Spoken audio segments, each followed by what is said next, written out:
ఓం శ్రీమాత్రే నమ శ్రీ మనోన్మన్యే నమ శ్రీ మహాగణాధిపతయే నమ U1 యూట్యూబ్ ఛానల్ ప్రేక్షకులకు నమస్కారం. 4 జనవరి 2026 నుండి 10 జనవరి 2026 వరకు గల వార ఫలితాలను తెలుసుకుందాం. తదుపరి కన్యారాశి. ఉత్తర 2, 3, 4 హస్త చిత్త 1, 2 నక్షత్ర పాదాలలో జన్మించినటువంటి జాతకులు. కన్యా రాశి వారికి సప్తమ స్థానంలో శని భగవానుని యొక్క సంచారము, వ్యయంలో కేతు సంచారం వలన కొంత ఆధ్యాత్మిక రంగంలో ఉండేటటువంటి వారికి కొంచెం అనుకూలమైనటువంటి ఫలితాలు కనిపిస్తాయి. ఆధ్యాత్మికంగా ఉన్నతమైనటువంటి స్థానానికి చేరుతారు.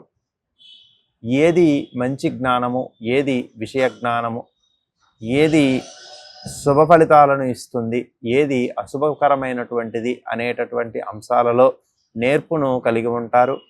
ప్రతి విషయాన్ని కూడా క్షుణ్ణంగా తెలుసుకుంటూ ముందుకు సాగడానికి ఈ వారం నుండి అవకాశాలు కల్పించబడతాయి.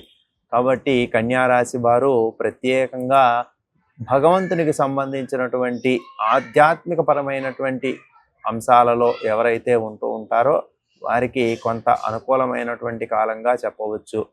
ఇక ఆర్థిక సంబంధమైనటువంటి విషయాలలో మీరు చేసేటటువంటి అన్ని పనులు కూడా కొంతవరకు ప్రయత్నాలు సఫలం కావడానికి అవకాశం ఉంది. అప్పులు మాత్రం అధికంగా చేయవద్దు. అప్పులు అధికంగా చేసేటప్పుడు అవి తీర్చడానికి కొంత ఇబ్బంది పడడానికి అవకాశం ఉంది. కాబట్టి ఈ వారంలో అప్పులకు దూరంగా ఉండడానికి ప్రయత్నం చేయండి. అలా లేని పక్షంలో మానసికంగా చికాకులు తెచ్చుకుంటూ సరైనటువంటి నిద్ర, ఆహారాలు లేక శారీరక సంబంధమైనటువంటి రుగ్మతలు రావడానికి కూడా ఈ వారం అవకాశం ఉంటుంది. కాబట్టి ప్రత్యేకమైనటువంటి జాగ్రత్తలను తీసుకోండి. వ్యాపార రంగంలో ఉండేటటువంటి వారికి శుభకరమైనటువంటి ఫలితాలు నిదానంగా వస్తూ ఉంటాయి.